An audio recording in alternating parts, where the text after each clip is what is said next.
আজকে এক একজন এক এক কথা বলে। বিএনপি বিরুদ্ধে ষড়যন্ত্র করে, বিএনপির বিরুদ্ধে ষড়যন্ত্র হওয়াটাই স্বাভাবিক।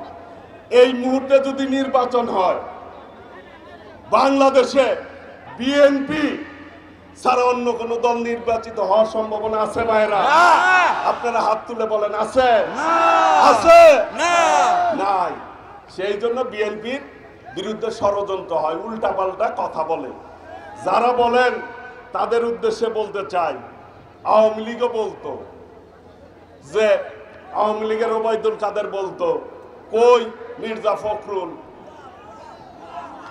তো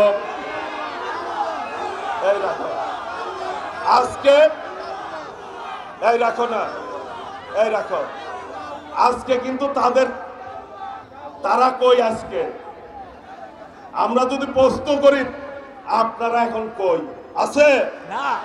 এখন যারা আবার বিএনপির বিপক্ষে কথা বলেন, ষড়যন্ত্র করতে চান, তাদের উদ্দেশ্যে বলতে চাই, বাংলাদেশের মানুষ বিএনপিকে ভালোবাসে, বিএনপিও বাংলাদেশের জনগণকে ভালোবাসে।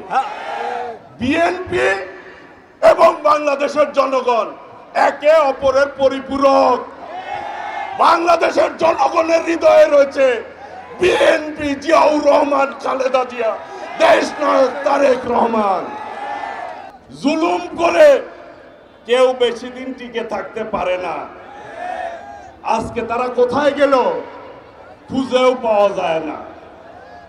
আমরা এক সময় বলতাম ক্ষমতায় গেলে, ক্ষমতার থেকে গেলে টিকিটাও খুঁজে পাওয়া যাব না। বাস্তবতা কিন্তু তাই হয়েছে।